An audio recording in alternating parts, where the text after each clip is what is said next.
Pessoal, hoje a gente vai começar a estudar movimento harmônico simples.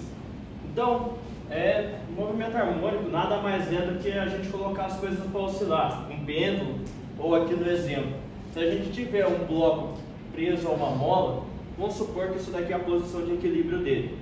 Se a gente comprime a mola, na hora que a gente soltar, a mola vai empurrar o peso para frente, ela vai elongar e depois ela vai voltar. Então ela vai ficar oscilando em torno da posição de equilíbrio dele. Então ela vai adquirir um movimento harmônico simples.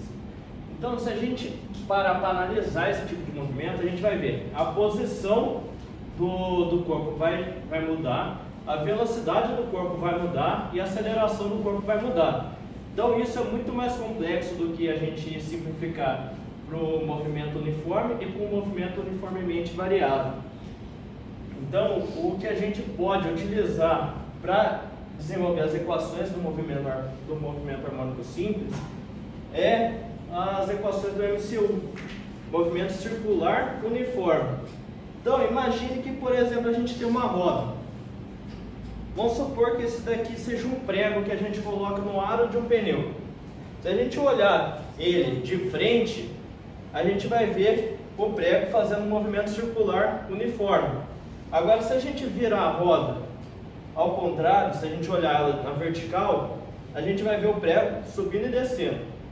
Então, enquanto de um lado da roda ele está fazendo um movimento circular, se a gente olhar de frente, ele vai estar fazendo um movimento harmônico simples, subindo e descendo de um extremo ao outro.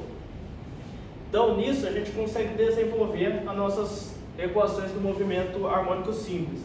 Primeiro a gente precisa relembrar a velocidade angular. A velocidade angular, em termos gerais, se a gente pegar uma volta completa, o ângulo que a gente percorre é 360 graus. Em radianos é 2π. E o tempo é o período. O período é o tempo que a gente demora para dar uma volta. Então a velocidade angular é 2π sobre o período.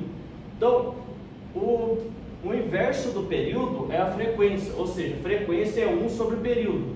Então, se 2π sobre o período é a velocidade angular, a gente consegue representar por 2π vezes a frequência.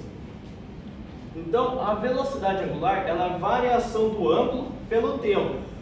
Então, o nosso ângulo final é igual ao ângulo inicial mais a velocidade angular vezes o tempo.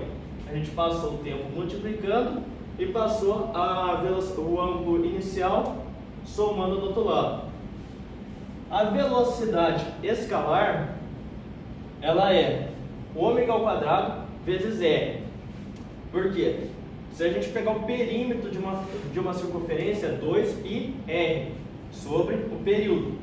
Então, nada mais é do que o ômega ao quadrado vezes r.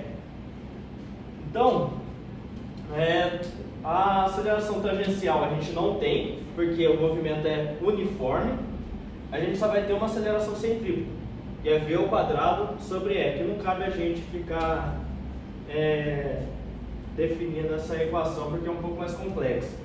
Então a gente pode substituir esse v ao quadrado por ômega vezes r, a gente vai achar que a aceleração centrípeta é ômega ao quadrado vezes r.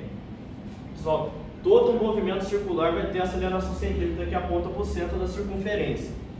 Então, vamos colocar aquilo ali num plano cartesiano. Então, aqui a gente vai ter o nosso prego fazendo um movimento circular uniforme. E aqui a gente vai ter o prego, ele vai fazer esse movimento aqui. Então, conforme ele vai fazendo o movimento circular, ele vai ficar variando entre menos A e mais A, menos A e mais A, que é o nosso movimento harmônico simples. Então, para a gente achar a função da posição dele, a gente, por exemplo, a gente constrói um triângulo retângulo aqui. Um ângulo com relação ao eixo x é θ. O raio, ou seja, a distância que o prego está do centro da circunferência, a gente vai chamar de A. Por quê? Esse daqui é A, esse daqui é A. O raio também vai ser A. Então ele vai ficar de mais R menos R, mais R menos R. Então o cosseno desse ângulo θ aqui vai ser o x, que é a posição que a gente quer encontrar no corpo no eixo x, sobre o raio. X sobre o raio. Então o x sobre A, que é o raio, vai ser x é igual a A cosseno de θ. Essa daqui é a nossa equação da posição. A gente também pode substituir esse θ por essa equação aqui. Então, o x vai ficar A, no lugar do θ a gente coloca θ0 mais ômega-t. Então, se a gente for olhar, a equação da posição, ela é uma equação cosseno. Então, se a gente colocar isso daqui no gráfico, a gente vai ver o negócio variando entre um extremo e outro. Igual aquele gráfico de cosseno e de seno, que vai de menos 1 a 1, menos 1 a 1. Então, ó, se isso daqui, se o cosseno valer 1, o x vai valer A. Se o cosseno valer menos 1, ele vai valer menos A. Então vai ficar mais A menos A, mais A menos A. Agora a função da velocidade. Do mesmo jeito a gente tem no movimento circular uniforme, a gente tem uma velocidade, só que essa velocidade ela é uniforme, ela não varia. E ela é tangencial à circunferência. Então a gente pode decompor essa velocidade em x, para que a gente consiga utilizar ela no eixo x. Então a gente decompõe a velocidade no eixo x, ela vai ser a velocidade seno. Só que é menos porque ela está contrária à nossa referência. Se o positivo está para cá e a velocidade está apontando para lá, a gente coloca negativo. Então, a nossa velocidade vai ser menos v seno de θ, que a gente só decompôs a velocidade para cá. Então, se a velocidade é ômega vezes r, no caso a gente colocou r como A, então vai ficar menos ômega vezes A vezes o seno de θ. Como θ é θ0 mais ômega-t, a gente acha que a nossa função da velocidade é menos ômega A seno de θ0 mais ômega-t. Do mesmo jeito, quando o seno valer 1, a velocidade vai ser menos ômega A. Quando o seno valer menos 1, a velocidade vai ser mais ômega A. Então vai ficar variando entre ômega A menos ômega A, ômega A menos ômega A. E agora, por último, a função horária da aceleração. Então, como a nossa aceleração centrípeta ela aponta para o centro, a gente decompõe ela de novo no eixo x, vai ser a aceleração assim.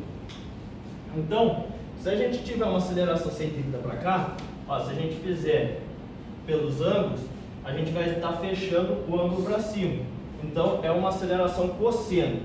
Então, a nossa aceleração centrípeta, como ela é ômega ao quadrado vezes A, a nossa aceleração no eixo x vai ser menos, porque está contrária à nossa referência, a aceleração centrípeta vezes o cosseno de θ. Então, a gente substituindo a aceleração centrípeta por ômega ao quadrado vezes A aceleração no eixo x vai ser menos ômega ao quadrado vezes A vezes cosseno de θ. De novo, a gente pega esse θ e substitui essa equação aqui. A aceleração vai ser menos ômega ao quadrado vezes A vezes cosseno de θ0 mais ômega-t. Então, de novo, vai ter uma variação entre menos ômega ao quadrado vezes A e mais ômega ao quadrado vezes A. E a gente pode pegar isso daqui, ó, A cosseno de θ0 mais ômega-t, e substituir isso daqui, que é o x. Então a nossa aceleração é menos ômega ao quadrado vezes x. Então essa é a nossa função horária da aceleração. Então hoje a gente definiu três equações: da posição, da velocidade e da aceleração.